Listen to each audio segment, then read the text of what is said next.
ਗੁਰੂ ਰੂਪ ਸਾਧ ਸੰਗਤ ਜੀ, ਵਾਹਿਗੁਰੂ ਜੀ ਕਾ ਖਾਲਸਾ, ਵਾਹਿਗੁਰੂ ਜੀ ਕੀ ਫਤਿਹ। ਸੰਗਤ ਜੀ, ਅੱਜ ਮੇਰੇ ਮਨ ਵਿੱਚ ਇੱਕ ਵਿਚਾਰ ਆਇਆ ਤੇ ਸੋਚਿਆ ਕਿਉਂ ਨਾ ਇਹ ਵਿਚਾਰ ਸੰਗਤ ਨਾਲ ਸਾਂਝਾ ਕੀਤਾ ਜਾਏ। ਸੰਗਤ ਜੀ, ਆਪਾਂ ਅਕਸਰ ਹੀ ਇਹ ਗੱਲ ਕਹਿ ਦਿੰਦੇ ਹਾਂ ਕਿ ਉਹ ਮਨੁੱਖ ਖਾਲਸਾ ਹੈ, ਜਿਵੇਂ ਕਿ ਗੁਰਮੁਖ ਸਿੰਘ ਖਾਲਸਾ, ਸਤਨਾਮ ਸਿੰਘ ਖਾਲਸਾ ਇਤਿਆਦਿਕ। ਤੇ ਸੰਗਤ ਜੀ, ਕਿ ਨਾਮ ਨਾਲ ਖਾਲਸਾ ਲਗਾ ਲੈਣ ਨਾਲ ਮਨੁੱਖ ਖਾਲਸਾ ਬਣ ਜਾਂਦਾ ਹੈ ਜਾਂ ਖਾਲਸਾ ਹੋ ਜਾਂਦਾ ਹੈ? ਸੰਗਤ ਜੀ, ਖਾਲਸਾ ਕੀ ਹੈ? ਕਿਸ ਨੂੰ ਕਿਹਾ ਜਾਂਦਾ ਹੈ ਖਾਲਸਾ? ਤੇ ਕਿਹੋ ਜਿਹੀ ਅਵਸਥਾ ਹੁੰਦੀ ਹੈ ਖਾਲਸੇ ਦੀ? ਸੰਗਤ ਜੀ, ਜਿਵੇਂ ਕਿ ਆਪਾਂ ਸਾਰੇ ਹੀ ਜਾਣਦੇ ਹਾਂ ਕਿ 1699 ਈਸਵੀ ਵਿੱਚ ਪਿਤਾ ਗੁਰੂ ਗੋਬਿੰਦ ਸਿੰਘ ਮਹਾਰਾਜ ਜੀ ਨੇ ਖਾਲਸੇ ਪੰਥ ਦੀ ਸਥਾਪਨਾ ਕੀਤੀ ਸੀ ਤੇ ਖੰਡੇ ਪਾਹੁਲ ਦੀ ਦਾਤ ਦੇ ਕੇ ਸਾਨੂੰ ਸਿੰਘ ਤੇ ਕੋਰ ਸਾਜਿਆ ਸੀਗਾ। ਸੰਗਤ ਜੀ, ਖਾਲਸਾ ਕੀ ਹੈ? ਇਸ ਸ਼ਬਦ ਦਾ ਅਰਥ ਸੰਗਤ ਜੀ, ਖਾਲਸਾ ਤੋਂ ਭਾਵ ਹੈ ਖਾਲਸ ਮੀਨਸ ਪਿਓਰ, ਜਿਹਦੇ ਵਿੱਚ ਕੋਈ ਮਿਲਾਵਟ ਨਾ ਹੋਵੇ। ਸੰਗਤ ਜੀ, ਫਿਰ ਇੱਕ ਸਵਾਲ ਉੱਠਦਾ ਹੈ ਕਿ ਅੰਮ੍ਰਿਤ ਦੀ ਦਾਤ ਲੈਣ ਤੋਂ ਬਾਅਦ, ਕਿ ਅੰਮ੍ਰਿਤ ਛਕਣ ਤੋਂ ਬਾਅਦ ਹਰ ਕੋਈ ਖਾਲਸਾ ਬਣ ਜਾਂਦਾ ਹੈ? ਕੀ ਉਸ ਨੂੰ ਖਾਲਸੇ ਦੀ ਅਵਸਥਾ ਪ੍ਰਾਪਤ ਹੋ ਜਾਂਦੀ ਹੈ? ਸੰਗਤ ਜੀ, ਇੱਥੇ ਮੈਂ ਇੱਕ ਸਕੂਲ ਦੇ ਬੱਚੇ ਦੀ ਉਦਾਹਰਣ ਦੇਣਾ ਚਾਹਾਂਗੀ। ਸੰਗਤ ਜੀ, ਕਿ ਇੱਕ ਬੱਚਾ ਜਿਵੇਂ ਸਕੂਲ ਵਿੱਚ ਐਡਮਿਸ਼ਨ ਲੈ ਲੈਂਦਾ ਹੈ, ਉਸਦੀ ਇੱਕ ਯੂਨੀਫਾਰਮ ਹੁੰਦੀ ਹੈ, ਉਸ ਕੋਲ ਉਸਦਾ ਸਟੱਡੀ ਮਟੀਰੀਅਲ ਹੁੰਦਾ ਹੈ। ਪਰ ਸੰਗਤ ਜੀ, ਠੀਕ ਇਸੇ ਤਰ੍ਹਾਂ ਜਦੋਂ ਅਸੀਂ ਵੀ ਖੰਡੇ ਦੀ ਪਾਹੁਲ ਲੈਂਦੇ ਹਾਂ, ਅੰਮ੍ਰਿਤ ਦੀ ਦਾਤ ਲੈਂਦੇ ਹਾਂ, ਸਾਡੇ ਕੋਲ ਵੀ ਬਾਣਾ ਆ ਜਾਂਦਾ ਹੈ। ਤੇ ਸਟੱਡੀ ਮਟੀਰੀਅਲ ਦੀ ਗੱਲ ਕਰੀਏ ਸੰਗਤ ਜੀ, ਨਿਤਨੇਮ ਤੇ ਹੋਰ ਬਾਣੀਆਂ ਗੁਰੂ ਗ੍ਰੰਥ ਸਾਹਿਬ ਦੇ ਨਾਲ ਅਸੀਂ ਜੁੜ ਜਾਂਦੇ ਹਾਂ। ਜਿਵੇਂ ਬੱਚਾ ਸਕੂਲ ਦੇ ਅਨੁਸ਼ਾਸਨ ਵਿੱਚ ਰਹਿ ਕੇ ਕਾਲਨਾ ਘਲਦਾ ਹੈ, ਉਸੇ ਤਰ੍ਹਾਂ ਸੰਗਤ ਜੀ, ਸਾਡਾ ਵੀ ਫਰਜ਼ ਬਣ ਜਾਂਦਾ ਹੈ ਕਿ ਅਸੀਂ ਆਪਣੀ ਰਹਿਤ ਵਿੱਚ ਰਹਿੰਦੇ ਹੋਏ ਬਾਣੀ ਪੜ੍ਹੀਏ, ਕਾਲਨਾ ਘਾਲੀਏ, ਤਾਂ ਜੋ ਉਸ ਖਾਲਸੇ ਦੀ ਅਵਸਥਾ ਨੂੰ ਪ੍ਰਾਪਤ ਕਰ ਸਕੀਏ, ਜਿਸ ਬਾਰੇ ਗੁਰੂ ਗ੍ਰੰਥ ਸਾਹਿਬ ਜੀ ਦਾ ਫੁਰਮਾਨ ਹੈ, ਕਹੋ ਕਬੀਰ ਜਨ ਭਏ ਖਾਲਸੇ, ਪ੍ਰੇਮ ਭਗਤ ਜਹ ਜਾਨੀ। ਭਾਵ ਖਾਲਸਾ ਇੱਕ ਐਸੀ ਅਵਸਥਾ ਹੈ ਜਿੱਥੇ ਪ੍ਰੇਮ ਹੀ ਪ੍ਰੇਮ ਹੈ। ਦਸ਼ਮੇਸ਼ ਪਿਤਾ ਗੁਰੂ ਗੋਬਿੰਦ ਸਿੰਘ ਜੀ ਵੀ ਫਰਮਾਉਂਦੇ ਹਨ ਕਿ ਜਿਨ ਪ੍ਰੇਮ ਕੀਓ ਤਿਨ ਹੀ ਪ੍ਰਭ ਪਾਇਓ। ਸੰਗਤ ਜੀ, ਦਰਅਸਲ ਖਾਲਸਾ ਮਨੁੱਖੀ ਜੀਵਨ ਦੀ ਇੱਕ ਉਹ ਉੱਚੀ ਤੇ ਸੁੱਚੀ ਅਵਸਥਾ ਹੈ ਜਿਸ ਦੀ ਤੁਲਨਾ ਇੱਕ ਬ੍ਰਹਮ ਗਿਆਨੀ ਦੀ ਅਵਸਥਾ ਨਾਲ ਕੀਤੀ ਜਾ ਸਕਦੀ ਹੈ। ਜਿਵੇਂ ਕਿ ਸੁਖਮਨੀ ਸਾਹਿਬ ਵਿੱਚ ਗੁਰੂ ਅਰਜਨ ਦੇਵ ਜੀ ਫਰਮਾਉਂਦੇ ਹਨ, ਬ੍ਰਹਮ ਗਿਆਨੀ ਸਦਾ ਨਿਰਲੇਪ, ਜੈਸੇ ਜਲ ਮਹਿ ਕਮਲ ਅਲੇਪ। ਭਾਵ ਐਸਾ ਮਨੁੱਖ ਜੋ ਮਾਇਆ ਜਾਂ ਗ੍ਰਹਸਥੀ ਵਿੱਚ ਰਹਿੰਦਾ ਹੋਇਆ ਆਪਣੇ ਫਰਜ਼ ਪੂਰੀ ਤਰ੍ਹਾਂ ਨਿਭਾਉਂਦਾ ਹੈ, ਪਰ ਉਹਨਾਂ ਦੇ ਵਿੱਚ ਲਿਪਤ ਨਹੀਂ ਹੁੰਦਾ, ਪੂਰੇ ਧੀਰਜ ਨਾਲ ਆਪਣਾ ਜੋ ਜੀਵਨ ਹੈ ਉਹ ਬਤੀਤ ਕਰਦਾ ਹੈ। ਸੰਗਤ ਜੀ, ਉਸ ਉੱਤੇ ਸੁੱਖ ਦੁੱਖ ਦਾ ਜਾਂ ਗਰੀਬੀ ਅਮੀਰੀ ਦਾ ਆਪਣਾ ਕੋਈ ਅਸਰ ਨਹੀਂ ਹੁੰਦਾ। ਸੰਗਤ ਜੀ, ਜਿਸ ਤਰ੍ਹਾਂ ਪਾਣੀ ਦਾ ਬੇਸਿਕ ਸੁਭਾਅ ਨਿਰਮਲ ਹੈ, ਕੋਈ ਉਸ ਨੂੰ ਮੈਲਾ ਨਹੀਂ ਕਰ ਸਕਦਾ। ਤੇ ਸੰਗਤ ਜੀ, ਜਿਵੇਂ ਸੂਰਜ ਦੀਆਂ ਕਿਰਨਾਂ ਭਾਵੇਂ ਕਿੰਨੇ ਹੀ ਗੰਦਗੀ ਦੇ ਢੇਰ ਤੇ ਪੈ ਰਹੀਆਂ ਹੋਣ, ਗੰਦਗੀ ਨੂੰ ਛੂ ਰਹੀਆਂ ਹੋਣ, ਪਰ ਕਿਰਨਾਂ ਕਦੇ ਵੀ ਮੈਲੀਆਂ ਨਹੀਂ ਹੁੰਦੀਆਂ ਸੰਗਤ ਜੀ। ਉਹ ਹਮੇਸ਼ਾ ਹੀ ਨਿਰਮਲ ਰਹਿੰਦੀਆਂ ਨੇ। ਉਸੀ ਤਰ੍ਹਾਂ ਬ੍ਰਹਮ ਗਿਆਨੀ ਵੀ ਮਾਨਸਿਕ ਤੌਰ ਤੇ ਸਦਾ ਨਿਰਮਲ ਰਹਿੰਦੇ ਨੇ।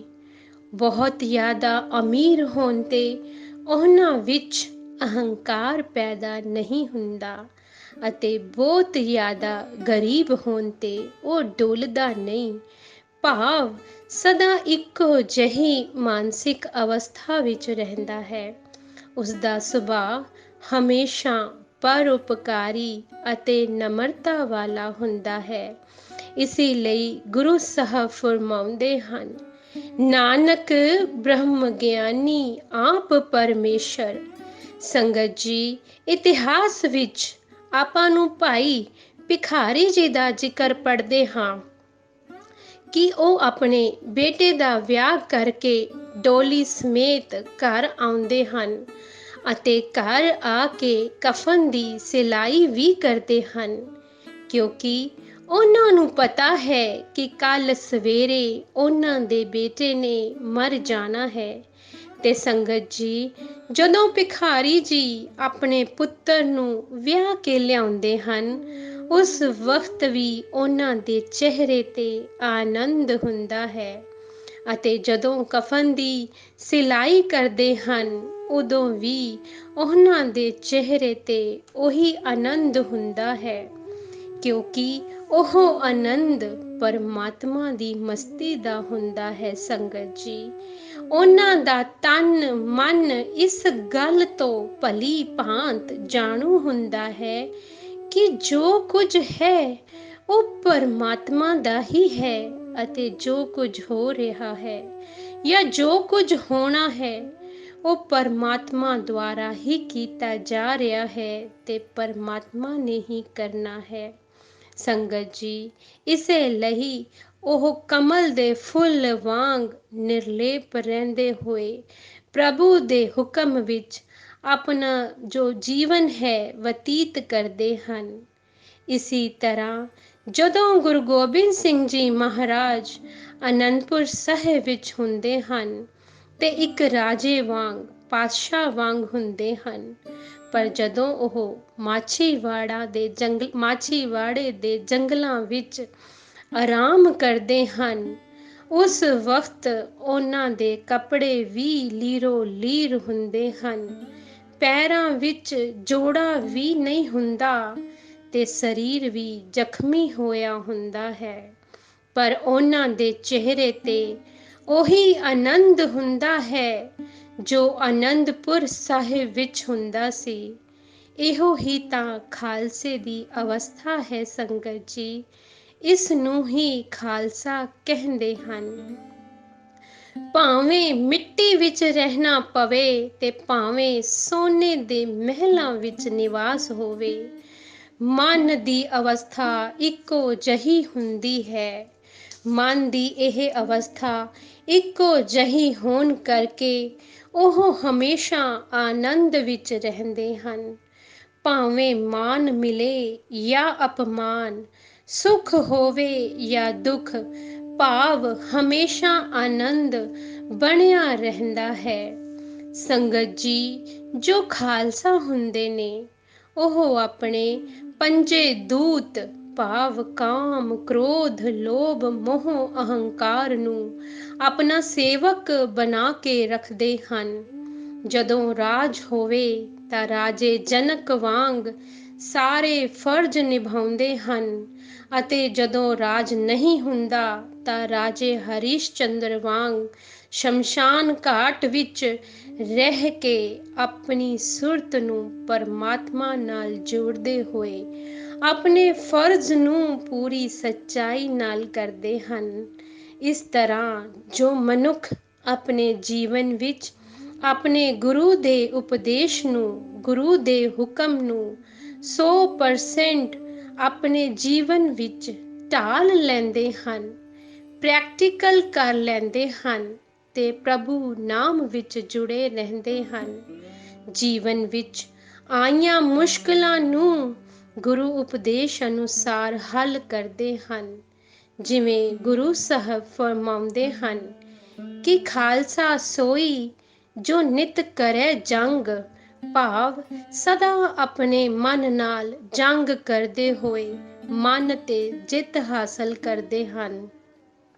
ਗੁਰੂ ਨਾਨਕ ਦੇਵ ਜੀ ਵੀ ਫਰਮਾਉਂਦੇ ਹਨ, ਮਨ ਜੀਤੈ ਜਗ ਜੀਤ, ਭਾਵ ਜਿਸ ਨੇ ਮਨ ਨੂੰ ਜਿੱਤ ਲਿਆ ਹੈ ਉਸਨੇ ਹਰ ਫਤਿਹ ਪਾ ਲਈ ਹੈ, ਜਗ ਨੂੰ ਜਿੱਤ ਲਿਆ ਹੈ।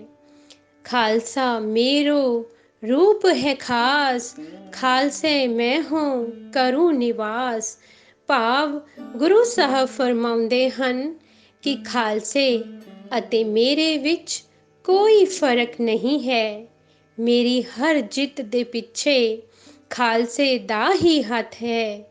ਜਿਵੇਂ ਗੁਰਬਾਣੀ ਫਰਮਾਉਂਦੀ ਹੈ, ਗੁਰ ਪਰਮੇਸ਼ਰ ਏਕੋ ਜਾਨ, ਭਾਵ ਗੁਰੂ ਅਤੇ ਖਾਲਸੇ ਵਿੱਚ ਕੋਈ ਭੇਦ ਨਹੀਂ ਅਤੇ ਗੁਰੂ ਅਤੇ ਪਰਮੇਸ਼ਵਰ ਵਿੱਚ ਕੋਈ ਭੇਦ ਨਹੀਂ। ਸੰਗਤ ਜੀ, ਇੱਥੇ ਸਪਸ਼ਟ ਹੋ ਜਾਂਦਾ ਹੈ ਕਿ ਖਾਲਸੇ ਅਤੇ ਪਰਮੇਸ਼ਵਰ ਵਿੱਚ ਕੋਈ ਭੇਦ ਨਹੀਂ, ਭਾਵ ਖਾਲਸਾ ਪਰਮਾਤਮਾ ਦਾ ਹੀ ਰੂਪ ਹੈ। ਜੋ ਗੁਣ ਪਰਮਾਤਮਾ ਦੇ ਹਨ ਉਹੀ ਗੁਣ ਖਾਲਸੇ ਦੇ ਹਨ। ਜੇ ਪਰਮਾਤਮਾ ਬੇਅੰਤ ਹੈ ਤਾਂ ਖਾਲਸਾ ਵੀ ਬੇਅੰਤ ਹੈ। ਖਾਲਸਾ ਪ੍ਰਗਟਿਓ ਪਰਮਾਤਮ ਕੀ ਮੋਜ। ਗੁਰੂ ਨਾਨਕ ਦੇਵ ਜੀ ਫਰਮਾਉਂਦੇ ਹਨ ਕਿ ਜੇ ਕੋ ਆਖੈ ਬੋਲ ਵਿਗਾੜ, ਤਾਂ ਲਿਖੀਐ ਸਿਰ ਗਾਵਾਰਾ ਗਾਵਾਰ, ਭਾਵ ਪਰਮਾਤਮਾ ਅਤੇ ਖਾਲਸੇ ਦੇ ਗੁਣਾਂ ਨੂੰ ਬਿਆਨ ਨਹੀਂ ਕੀਤਾ ਜਾ ਸਕਦਾ। ਜੇ ਕੋਈ ਬਿਆਨ ਕਰਨ ਦਾ ਯਤਨ ਕਰਦਾ ਵੀ ਹੈ ਤਾਂ ਇਹ ਉਸਦੀ ਮੂਰਖਤਾ ਹੀ ਹੋਵੇਗੀ, ਕਿਉਂਕਿ ਇਤਨੀ ਉੱਚੀ ਤੇ ਸੁੱਚੀ ਅਵਸਥਾ ਵਾਲੇ ਖਾਲਸੇ ਜਾਂ ਬੇਅੰਤ ਪਰਮਾਤਮਾ ਨੂੰ ਇੱਕ ਬੁੱਧੀ ਬਿਆਨ ਨਹੀਂ ਕਰ ਸਕਦੀ, ਕਿਉਂਕਿ ਉਸ ਨੂੰ ਬਿਆਨ ਕਰਨਾ ਇਸ ਮਨ, ਬੁੱਧੀ ਅਤੇ ਇੰਦਰੀਆਂ ਤੋਂ ਪਰੇ ਦਾ ਵਿਸ਼ੇ ਹੈ। ਹਾਂ, ਪਰ ਪੂਰੀ ਸ਼ਰਧਾ ਨਾਲ ਨਮੋ ਨਮੋ ਨਮਸਕਾਰ ਹੀ ਕੀਤਾ ਜਾ ਸਕਦਾ ਹੈ। ਇਸੇ ਵਾਸਤੇ ਗੁਰੂ ਗੋਬਿੰਦ ਸਿੰਘ ਜੀ ਮਹਾਰਾਜ ਨੇ ਫਰਮਾਇਆ ਹੈ ਕਿ ਵਾਹਿਗੁਰੂ ਜੀ ਕਾ ਖਾਲਸਾ, ਵਾਹਿਗੁਰੂ ਜੀ ਕੀ ਫਤਿਹ। ਵਾਹਿਗੁਰੂ ਜੀ ਕਾ ਖਾਲਸਾ ਤੋਂ ਭਾਵ ਇਹ ਖਾਲਸਾ ਕੇਵਲ ਤੇ ਕੇਵਲ ਵਾਹਿਗੁਰੂ ਦੁਆਰਾ ਰਚਿਆ ਗਿਆ ਹੈ, ਵਾਹਿਗੁਰੂ ਵਿੱਚੋਂ ਹੀ ਪ੍ਰਗਟ ਹੋਇਆ ਹੈ, ਵਾਹਿਗੁਰੂ ਜੀ ਦਾ ਹੀ ਰੂਪ ਹੈ। ਅੱਗੇ ਗੁਰੂ ਸਾਹਿਬ ਫਰਮਾਉਂਦੇ ਹਨ ਕਿ ਵਾਹਿਗੁਰੂ ਜੀ ਕੀ ਫਤਿਹ, ਭਾਵ ਪਰਮਾਤਮਾ ਨੇ ਜੋ ਕਰਨਾ ਹੈ ਉਸ ਵਿੱਚ ਉਸੇ ਦੀ ਹੀ, ਭਾਵ ਪਰਮਾਤਮਾ ਦੀ ਹੀ ਫਤਿਹ ਹੋਣੀ ਹੈ। ਉਸ ਦੇ ਹੁਕਮ ਵਿੱਚ ਕੋਈ ਦਖਲ ਅੰਦਾਜ਼ੀ ਨਹੀਂ ਕਰ ਸਕਦਾ। ਸੰਗਤ ਜੀ, ਭਾਵ ਪਰਮਾਤਮਾ ਦੀ, ਵਾਹਿਗੁਰੂ ਜੀ ਦੀ ਹਰ ਜਗ੍ਹਾ ਫਤਿਹ ਹੀ ਫਤਿਹ ਹੈ। ਇੱਕ ਵਾਰ ਫਿਰ ਮੈਂ ਆਪਣੇ ਤਨੋ ਮਨੋ ਖਾਲਸੇ ਨੂੰ ਨਮਸਕਾਰ ਕਰਦੀ ਹੋਈ ਆਪ ਜੀ ਨਾਲ ਫਤਿਹ ਦੀ ਸਾਂਝ ਕਰਦੀ ਹਾਂ। ਮੇਰੀ ਤੁੱਛ ਬੁੱਧੀ ਵਿੱਚ ਜਿਹੋ ਜਿਹੇ ਵਿਚਾਰ ਖਾਲਸੇ ਪ੍ਰਤੀ ਵਾਹਿਗੁਰੂ ਜੀ ਨੇ ਪਾਏ, ਮੈਂ ਆਪ ਜੀ ਦੇ ਅੱਗੇ ਰੱਖੇ ਹਨ। ਆਸ ਹੈ ਆਪ ਮੇਰੀ ਭੁੱਲਾਂ ਨੂੰ, ਖਿਮਾ ਨੂੰ ਨਾ ਵਿਚਾਰਦੇ ਹੋਏ ਆਪਣੇ ਜੀਵਨ ਨੂੰ ਗੁਰੂ ਹੁਕਮ ਅਨੁਸਾਰ ਢਾਲਣ ਦਾ ਪ੍ਰਯਤਨ ਕਰੋਗੇ। ਇਹਨਾਂ ਸ਼ਬਦਾਂ ਦੇ ਨਾਲ ਮੈਂ ਆਪ ਜੀ ਨੂੰ ਫਤਿਹ ਬੁਲਾਉਂਦੀ ਹਾਂ। ਵਾਹਿਗੁਰੂ ਜੀ ਕਾ ਖਾਲਸਾ, ਵਾਹਿਗੁਰੂ ਜੀ ਕੀ ਫਤਿਹ। ਸੰਗਤ ਜੀ, ਇਹ ਆਡੀਓ ਤੁਹਾਨੂੰ ਕਿੱਦਾਂ ਦੀ ਲੱਗੀ? ਪਲੀਜ਼ ਆਪਣੇ ਜੋ ਵਿਚਾਰ ਨੇ ਕਮੈਂਟ ਬਾਕਸ ਦੇ ਵਿੱਚ ਜਾ ਕੇ ਜ਼ਰੂਰ ਸ਼ੇਅਰ ਕਰਨਾ ਜੀ। ਜਿੰਨਾ ਹੋ ਸਕੇ ਵੱਧ ਤੋਂ ਵੱਧ ਇਸ ਆਡੀਓ ਨੂੰ ਆਪਣਾ ਪਿਆਰ ਬਖਸ਼ਣਾ ਜੀ। ਵਾਹਿਗੁਰੂ ਜੀ ਕਾ ਖਾਲਸਾ, ਵਾਹਿਗੁਰੂ ਜੀ ਕੀ ਫਤਿਹ।